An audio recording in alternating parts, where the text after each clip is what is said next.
Hello everyone and welcome back to Last Minute ESL Games with Teacher David, here with another 3 games for you for your lessons later on this week. Let's get started. Game number 1 is called Professor X. Alright, here's how I would set up the board in my classroom. I'd write down category 1, 2, 3, 4, 5, and I'd split the students up either into teams or put them in partners. So Mary and David, you're on a team, so I'd write M and D.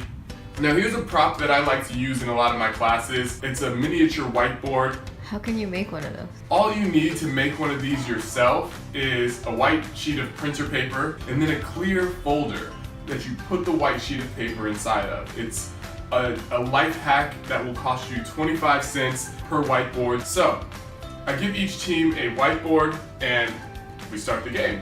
And here's how it works. Let's say the category is fruit.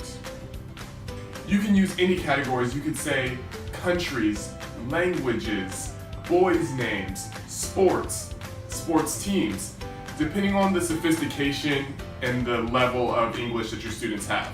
But for now, let's go with an easy one. The first category is going to be fruit. Now what I'll tell the students is, Teacher David is not going to choose easy fruit on my list. I'm not going to say apple, banana, orange, okay? I'm going to choose some difficult fruits. So be creative with the 5 fruits that you write down.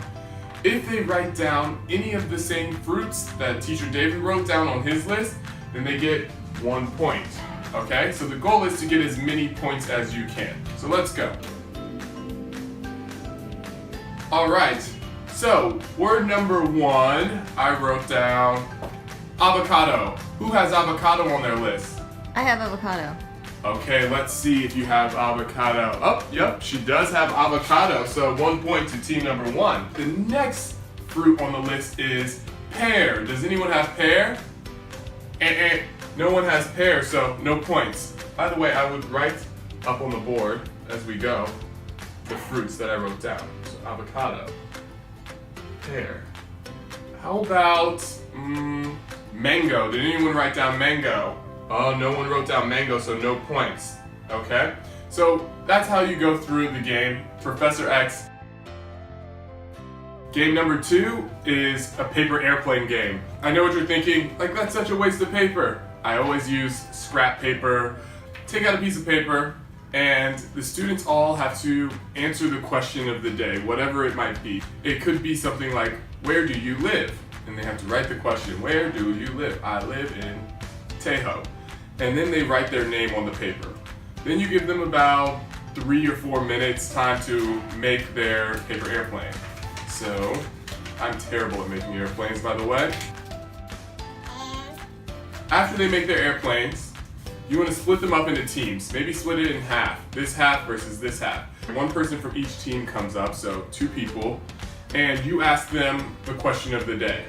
Where do you come from? And they say, I come from Taiwan. I come from Thailand. And the 2 students stand side by side and they throw their paper airplanes. And whichever airplane goes further, they get a point for their team. So the way to know whose airplane went further is, of course, opening it up and seeing whose name is on the inside and make sure that they wrote the question and answer correctly in order to get the points. So that's just a super simple game that you can play, paper airplanes. It's a good 5 to 15 minute kind of time killer in class, and it's fun for the kids. This last game is for those of you who have kindergartners or younger students who are still learning their alphabet, ABCs, 1, 2, 3s, things of that nature. So, how you want to play this game is split the class into 2 teams and line up about 3 or 4 students on each side of the board. Give one team a red marker and another team a blue marker. You give them the markers and you say, ready, go. And the first student has to write the first letter of the alphabet, the big and the small. Then hand the marker to the next student and they write the next letter of the alphabet, big and small. This can be quite challenging sometimes for kindergartners because they're still learning the differences. So sometimes they might write this and you're just like, where's the small letter? Where's the small letter? If they're really young, you might just have them write the big letter or the small letter depending on what they're learning.